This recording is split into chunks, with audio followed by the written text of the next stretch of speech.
Pocket കാലിയാകാതെ താമസിക്കാനും നല്ല ഭക്ഷണം കഴിക്കാനും. അച്ഛന്മാരെ ഗിരീശ്വരനോട് പുതിയൊരു വീഡിയോയിലേക്ക് സ്വാഗതം. എൻ്റെ ചങ്ക് സുന്നാബായി വൈസലൊരു ഹോട്ടൽ തുടങ്ങിയിട്ടുണ്ട്. ഹോട്ടൽ മാത്രമല്ല കേട്ടോ, കൊച്ചിയിൽ വരുന്നവർക്ക് താമസ സൗകര്യം അതേപോലെ നല്ല ഭക്ഷണം കിട്ടുന്ന സ്പോട്ട് ഇനി വേറെ അന്വേഷിക്കണ്ട. നമ്മുടെ കാക്കനാട് പടമുകളിലുള്ള സുന്നാബായി റെസിഡൻസിയിലേക്ക് പോരി. അപ്പോൾ താമസിക്കാനായിട്ട് 10 AC മുറികളും 5 നോൺ AC മുറികളും അതുപോലെ എല്ലാത്തരം ഭക്ഷണം കിട്ടുന്ന നല്ല കിടുക്കൻ റെസ്റ്റോറൻറ്റും. അപ്പോൾ അതെ വാപ്പയുണ്ട്. വാപ്പ എന്തൊക്കെ സജ്ജീകരണങ്ങളാണ് നമ്മുടെ നാട്ടുകാർക്ക് വേണ്ടിയിട്ടെന്ന് പറഞ്ഞാൽ ഇവിടെ ബിരിയാണി, നമ്മൾ നല്ല ബിരിയാണി കൊടുക്കുക, നല്ല ഭക്ഷണം കൊടുക്കുക. നമ്മുടെ ഉദ്ദേശം അതാണ്. വലിയ ലാഭമൊന്നും ഇല്ലാണ്ട് ചെറിയൊരു ലാഭം വാങ്ങിക്കുക. നമുക്കൊക്കെ ഇവരുടെ പണിക്കാരുടെ കൂലിയാണ് കൊടുക്കാനായിട്ട്.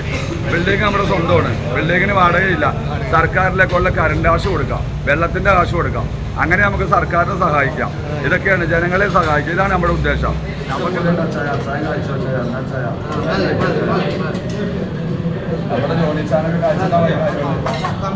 ഒരു 50 പേരൊക്കെ വന്നാലും ഒരുമിച്ചിരുന്ന് ഭക്ഷണം കഴിക്കാനുള്ള സീറ്റിംഗ് കപ്പാസിറ്റി ഒക്കെ അറേഞ്ച് ചെയ്തിട്ടുണ്ട്. അതുപോലെ ഇവിടുത്തെ സ്റ്റാഫൊക്കെ ആണെന്നുണ്ടെങ്കിൽ വളരെ ആത്മാർത്ഥമായിട്ടാണ് ഫുഡൊക്കെ സെർവ് ചെയ്ത് കൊടുക്കുന്നത്.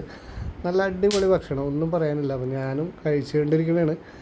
ഞാനൊരു ബീഫ് ബിരിയാണിയാണ് ഓർഡർ ചെയ്തത്. നല്ല സൂപ്പർ എന്ന് പറഞ്ഞു കഴിഞ്ഞാൽ അടിപൊളിയായിട്ടുണ്ട്, നല്ല ടേസ്റ്റി ഫുഡ്. അപ്പം അച്ഛന്മാരെ നമ്മുടെ വാപ്പ പറഞ്ഞത് കേട്ടല്ലോ, അതേപോലെ തന്നെ സുന്നാബായി റെസ്റ്റോറൻ്റ് ആൻഡ് റെസിഡൻസിയിലെ കാഴ്ചകളൊക്കെ കണ്ടല്ലോ. അപ്പോൾ ഇവിടെ വന്നു കഴിഞ്ഞാൽ താമസ സൗകര്യവും ഭക്ഷണമൊക്കെ നല്ല അടിപൊളി ഭക്ഷണം, നല്ല അടിപൊളി ബിരിയാണി, എല്ലാ ടൈപ്പ് ഭക്ഷണവും കിട്ടുന്ന അടിപൊളി റെസ്റ്റോറൻറ്റും. അപ്പോൾ വളരെ തുച്ഛമായ നിരക്കിലാണ്. ഇപ്പോൾ എറണാകുളത്ത് വരുന്നവർ കാക്കനാട് പടമുകൾ ഇന്ദിരാ ജംഗ്ഷനിലുള്ള സുന്നാബായി ആൻഡ് റെസിഡൻസി ആൻഡ് റെസ്റ്റോറൻറ്റിലേക്ക് പോരട്ടാ. ഫുൾ ഓൺ ഫുൾ പവർലി, എന്ത് നല്ല ക്ലീൻ സർവീസാണ്, അടിപൊളി ഫുഡും. ഞാനിപ്പോൾ ഇവിടെ നിന്ന് കഴിച്ചു നോക്കിയാണ്, അടിപൊളി ഫുഡാണ്. അതേപോലെ താമസ സൗകര്യം, റൂമും കാര്യങ്ങളൊക്കെ പുതിയതായതുകൊണ്ട് നല്ല അടിപൊളി room service. By residence and റെസ്റ്റോറൻറ്റിൽ കണ്ട. അപ്പോൾ ഇതിൻ്റെ കാഴ്ചകളും അതേപോലെ ഇതിൻ്റെ വിശേഷങ്ങളൊക്കെ നിങ്ങൾക്ക് ഇഷ്ടപ്പെട്ടിട്ടുണ്ടെങ്കിൽ തീർച്ചയായിട്ടും ഗിരീഷ് വെണ്ണല വ്ളോഗ് ലൈക്ക് ചെയ്യുക, ഷെയർ ചെയ്യുക, സബ്സ്ക്രൈബ് ചെയ്യുക. അടുത്തുള്ള ബെല്ലൈക്കൺ അങ്ങോട്ട് ഇടിച്ച് പൊട്ടിക്കാൻ മറക്കണ്ട കേട്ടോ. അപ്പോൾ എൻ്റെ എല്ലാ ചങ്കുകൾക്കും